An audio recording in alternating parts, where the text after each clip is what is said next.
इतना खुद को कर दे बुलंद इतना कि हर तकदीर से पहले खुदा आकर बंदे से पूछे, बोल तेरी रजा क्या है, बोल तेरी रजा क्या है। याचा मराठीत अर्थ सांगतो, स्वतःला एवढं शक्तिशाली बनवा, एवढं सामर्थ्यशाली बनवा की तुमच्या नशिबाच्या आधी देवाने येऊन म्हटलं पाहिजे, बोल वत्स तुझी इच्छा काय आहे। आणि जेव्हा तुम्ही तुमची इच्छा व्यक्त कराल तेव्हा देवाने म्हटलं पाहिजे तथास्तु। धन्यवाद। तो फ्रेंड्स, यदि आप स्वयं में अपने भाग्य का निर्माता बनना चाहते हैं और आपकी प्रबल इच्छा है कि आप सफलता की बुलंदियों को छुए, तो इसके लिए सर्वप्रथम आपको अपना व्यवहार बदलना होगा। इसके लिए सबसे पहले आप अपने मन से घृणा, ईर्ष्या, द्वेष आदि विकारों को निकालकर बाहर करें, तब आप अपने भाग्य का स्वयं निर्माण करें। इस बात का विश्वास रखें कि सब कुछ आपके हाथ में है, क्योंकि आप ही तो अपने भाग्य का निर्माता है।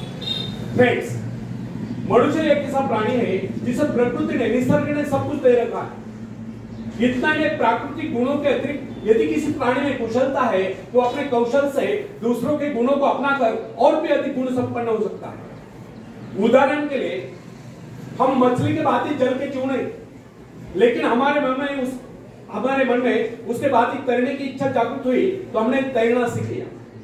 पक्षियों की भांति हमारी परवाज करने की इच्छा हुई तो हमने हवाई जहाज बना ली। इस प्रकार प्रकृति ने, निसर्ग ने मनुष्य को इस प्रकार बनाया कि वह सब कुछ कर सकता है। अतः प्रकृति से प्राप्त सुविधा का लाभ हम स्वयं नहीं उठाते हैं। हम जैसा मूर्ख भला और कौन होगा। प्रकृति ने हमें क्या नहीं दिया, उसने हमें कैसी शक्ति दी, बल्कि जादुई शक्ति दी है जिससे हम सब कुछ पा सकते हैं। हाँ, यह अलग बात है कि वो शक्ति को पहुंचा नहीं पा रहे।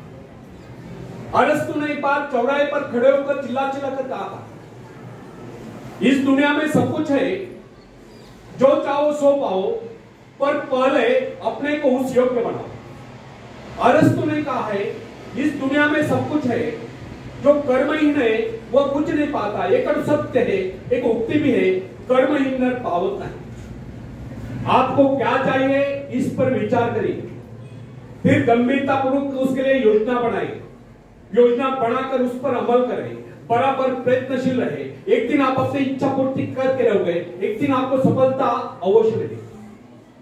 फ्रेंड्स, यदि हम सतत विकासमान हैं तो हमारी शक्ति क्षीण नहीं हो सकती। जिस प्रकार घर का कूड़ा प्रतिदिन झाड़ू से साफ करना पड़ता है, उसी प्रकार मन के कूड़े को प्रतिदिन साफ करें। निरंतर नए विचार, आगे बढ़ने के विचार, प्रगति के विचार, उन्नति के विचार मन में लाए, तब शक्तियों को क्षीण करने की क्रिया स्वयं समाप्त हो जाए। हमारे मन तथा शरीर में निरंतर विकास की क्रिया जारी रहना स्वाभाविक है। इसमें बाधा तब पड़ती है जब दूषित विचार हमारे मन पर आक्रमण करते हैं। मन पर दूषित विचारों का आक्रमण तभी होता है जब हमारे मन में खालीपन होता है। जब तक हम अपने मन में विकास के विचार रखते हैं, तब तक अवनति के विचार आ सकते हैं। प्रगति के विचार है तो अवनति के विचार आ सकते हैं। मन को नवीन तथा तरोताजा करने के अनेक उपाय हैं। इस विषय में हम सबके भिन्न भिन्न अनुभव हो सकते हैं। हम देखते हैं कई बार हमारे मन में दुख और निराशा की छाया आश्चर्यजनक रूप से लुप्त हो जाती है। दुख के घिर आए बादल हट जाते हैं, उनके स्थान पर हर्ष की धूप खिल उठती है। कम से कम कुछ समय के लिए जीवन के प्रति हमारा दृष्टिकोण बदल जाता है। कई बार हम अनुत्साहित और निराश हो जाते हैं और अकस्मात कोई शुभ समाचार जाता है और हमारा हृदय हर्ष से गदगद उठता है।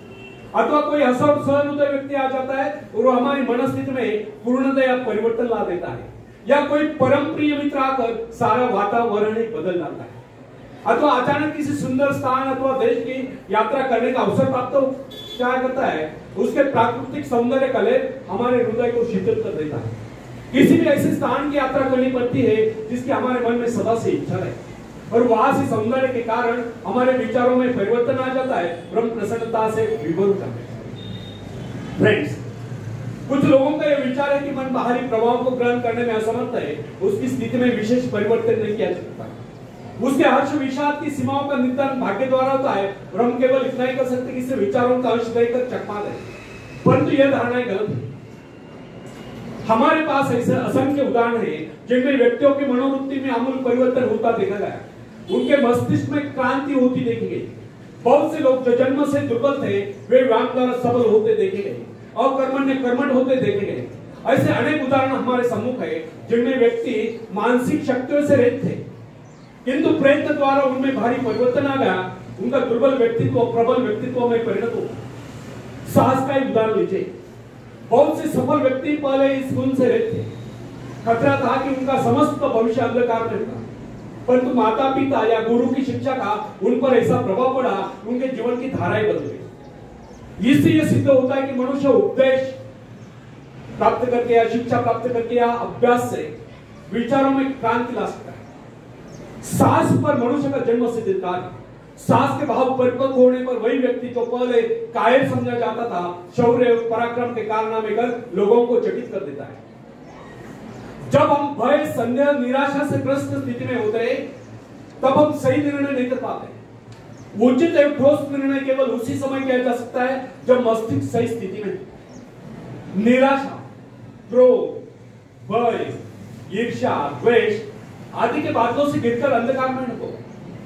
भय तथा चिंताग्रस्त मन स्थिति में कभी किसी महत्वपूर्ण विषय पर निर्णय नहीं करना चाहिए। जब मन निर्मल, संतुलित, शांत हो, कोई भी निर्णय उस समय करना चाहिए। उस समय जो योजनाएं बनाई जाए केवल उन्हीं को कार्यान्वित करने का प्रयत्न कीजिए।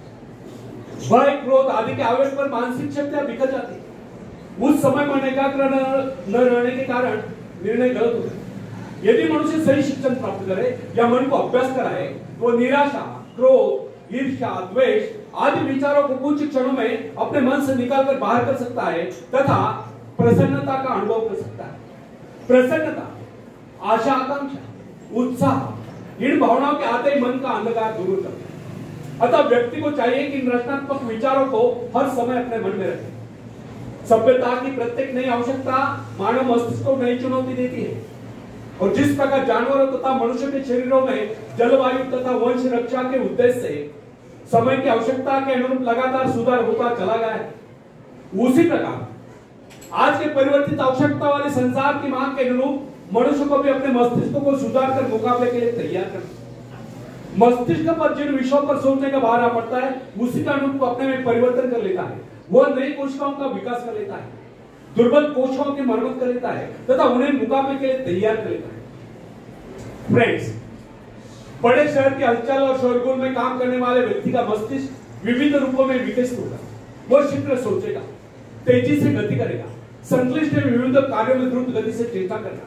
शीघ्र आ पड़ने वाली विविध आपातकालीन क्रियाओं का मुकाबला करने के लिए वो तुरंत कार्यवाही करने का अभ्यस्त हो जाता है। छोटे नगर कस्बे में रहने वाले व्यक्ति का मस्तिष्क भिन्न प्रकार से विकसित होगा, क्योंकि उसकी आवश्यकता इतनी विविध नहीं है। उसे तुरंत ही बहुत से निर्णय करने की आवश्यकता भी नहीं होती है। ये कदापि न भूले कि प्रत्येक कार्य मस्तिष्क सम्मुख नई चुनौती उपस्थित करता है। उसकी आवश्यकता के अनुरूप ही मस्तिष्क अपनी काबिलियत का विकास कर लेता है तथा विशेष किस्म के काम के लिए अपनी शक्ति को बढ़ाता है। विभिन्न धंधों, नौकरियों, व्यापारों एवं व्यवसायों के लिए विभिन्न प्रकार की शारीरिक तथा मानसिक चेष्टाओं की आवश्यकता होती है। इन आवश्यकताओं में भी तीव्र गति से निरंतर परिवर्तन होता है। अतः जिस व्यक्ति का मस्तिष्क जितना अधिक ग्रहणशील, संवेदनशील, सूक्ष्म होता है, वह उतनी तीव्रता से अपने में परिवर्तन लाने में समर्थ होता है तथा नए संघर्ष में सफलता एवं विजय प्राप्त करता है। उदाहरणता, एक पुरोहित की आवश्यकता है विशिष्ट, अतः उसका मस्तिष्क में भी उन्हीं आवश्यकताओं के अनुरूप विकसित होता है। वर्ष तक उसका मन निरंतर आध्यात्मिक विषयों के चिंतन में लीन रहता है। अतः उसके मस्तिष्क के विकास का स्वरूप एक वकील, व्यावसायिक एवं भवन निर्माण विशेषज्ञ से भिन्न होता है। जिस व्यक्ति का जीवन अध्ययन या बौद्धिक हलचलों में लीन रहा है, उसके मस्तिष्क शैली का विकास एक व्यापारी के मस्तिष्क से भिन्न होता है। अध्यापक में विचारों की उन्मुक्तता, कार्यों में शिथिलता, भौतिक पदार्थ की प्राप्ति के आग्रह का अभाव, एकांत प्रियता दिखाई देगी, जबकि व्यापारी में समझदारी, दूरदर्शिता, चतुरता, नियमबद्धता, समयबद्धता और पूर्ति दिखाई देगी। महत्वाकांक्षा मस्तिष्क के विकास में परिवर्तन या सुधार लाने वाली प्रबल शक्ति है। महत्वाकांक्षा या अपने जीवन के उद्देश्य को तय कर लेना स्वयं अपने आप में मस्तिष्क संबंधी बहुत ही महत्वपूर्ण घटना है। वैज्ञानिक लोग मस्तिष्क को विकसित करने की संभावना पर खोज करने में व्यस्त है। समय आएगा जब मस्तिष्क के विकास के रहस्य को मानव जान लेगा और इससे मनुष्य के चरित्र के विकास का कार्य सरल हो जाएगा, तब तक हमारे लिए इतना ही जान लेना पर्याप्त है। यदि हम अपने मस्तिष्क का ऐसा विकास करना चाहते हैं कि हमारा व्यक्तित्व सर्वप्रिय बने, तो इसके लिए सर्वप्रथम हमें अपने मन से घृणा, ईर्ष्या, द्वेष आदि विकारों को निकालकर बाहर कर देना होगा। जब यह गुण हमारे भीतर नहीं होंगे, तब हम हर क्षेत्र में अपने पांव जमा सकते हैं, दुनिया जहां से सहयोग ले सकते हैं तथा सफलता की ऊंचाइयों को छू सकते हैं। आखिरी में एक शेर में सुनाता हूं। तुम उड़ सकते हो मुक्त आकाश में, तुम मुक्त आकाश के पंछी हो, तुम व्यर्थ ही डरे हो, तुम भूल ही गए हो कि तुम्हारे पास पंख है, तुम पैरों से चल रहे हो, तुम आकाश में उड़ सकते हो, थोड़ा फड़फड़ाओ ताकि तुम्हें एहसास हो जाए।